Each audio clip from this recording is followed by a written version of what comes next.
Hello, everyone. Welcome to Learn English with Stories.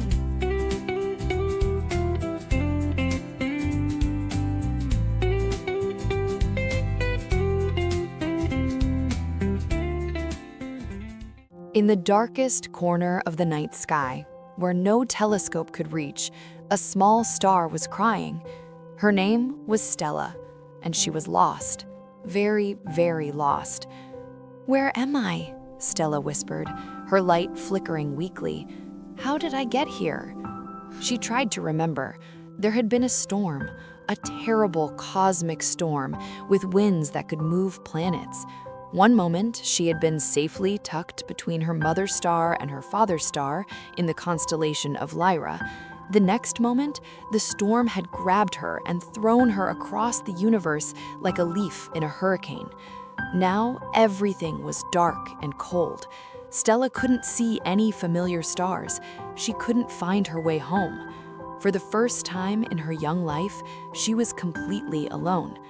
"Help!" she called out. Her voice was so small in the vastness of space. "Can anyone hear me?" Far below, on a small blue planet called Earth, a boy named Oliver was looking up at the night sky through his bedroom window.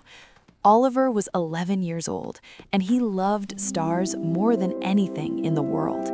Every night, he would gaze at the constellations and imagine what it would be like to travel among them. But tonight, something was different. As Oliver stared at the sky, he saw something strange. One tiny star, smaller than all the others, seemed to be flickering in an unusual pattern. It wasn't twinkling the way stars normally do. It looked like it was crying. "That's odd," Oliver whispered, pressing his nose against the cold glass. "I've never seen a star do that before." Oliver ran to his desk and grabbed his notebook, the one where he recorded all his star observations. He had been keeping this notebook for 3 years, ever since his grandfather had given him his first telescope for his 8th birthday.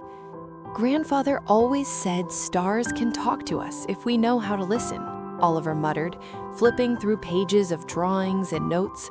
His grandfather had been an astronomer, and he had taught Oliver everything about the night sky before he passed away last year.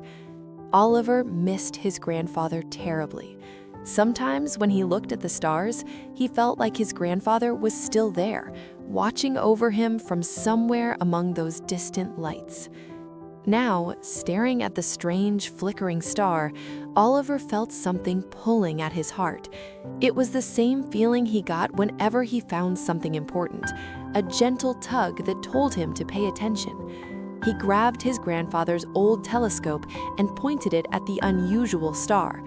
When he looked through the lens, Oliver gasped. The star wasn't just flickering randomly. There was a pattern to it. Short flicker, long flicker, short flicker.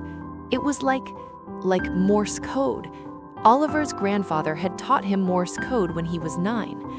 Astronomers used to use it to communicate, Grandfather had explained, and who knows, maybe someday you'll need it to talk to the stars. Oliver had laughed then, thinking his grandfather was joking, but now, with trembling hands, Oliver began to decode the message. SOS. HELP. LOST. "Oh my goodness," Oliver breathed. "The star is asking for help." Oliver and his friend Emma worked together to guide Stella through space using star maps. They set up a mission control at Oliver's desk and spent hours directing her toward constellation Lyra. When Stella gets too weak to continue, Oliver promises to watch over her all night. Mrs. Chen, an elderly astronomer who was friends with Oliver's grandfather, also notices the lost star. Emma joins the rescue mission with supplies. Together, they guide Stella closer to home using the Summer Triangle as a landmark. But disaster strikes. Stella gets lost in a dark region and her energy is fading fast. Oliver and Emma rush to the observatory where Mrs. Chen helps them with powerful telescopes. Time is running out, and Stella is on the verge of burning out completely. With encouragement from Oliver, Emma, and Mrs. Chen, Stella makes one last desperate push toward Vega, the bright star at the edge of her constellation. Using every last bit of energy, she flies like a comet. Just as her light is about to go out forever, she crosses into Lyra's boundary. Her parents sense her presence and pull her to safety, wrapping her in their stellar light. The rescue is successful. After recovering, Stellar gives Oliver and Emma pieces of her starlight, glowing crystals that let them communicate with her without a telescope. The gifts have special powers. They provide guidance when the children feel lost and remind them they're never alone. Oliver and Stella talk every night, learning about each other's worlds. Stella reflects that getting lost was both the worst and best thing that happened to her, because it led to finding true friendship across impossible distances. Years pass, and Oliver grows from 11 to 16, maintaining his friendship with Stella. He volunteers at the observatory with Mrs. Chen and decides to become an astronomer. Mrs. Chen teaches him that the lesson of helping Stella applies to everyone, seeing those who need help and reaching out without hesitation. Oliver starts helping others at school and in his community.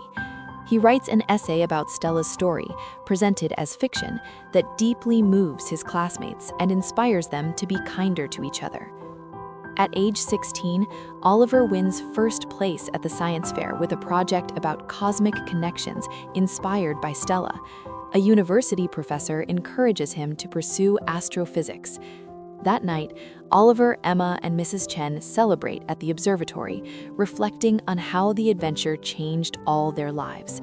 Mrs. Chen shares that the experience reminded her why she became an astronomer, to be part of the universe, not just observe it. Oliver goes home knowing he's learned about courage, friendship, and the power of reaching out to others. The story ends with Oliver dreaming of his future as an astronomer, while Stella shines bright in constellation Lyra, both knowing their friendship will last forever.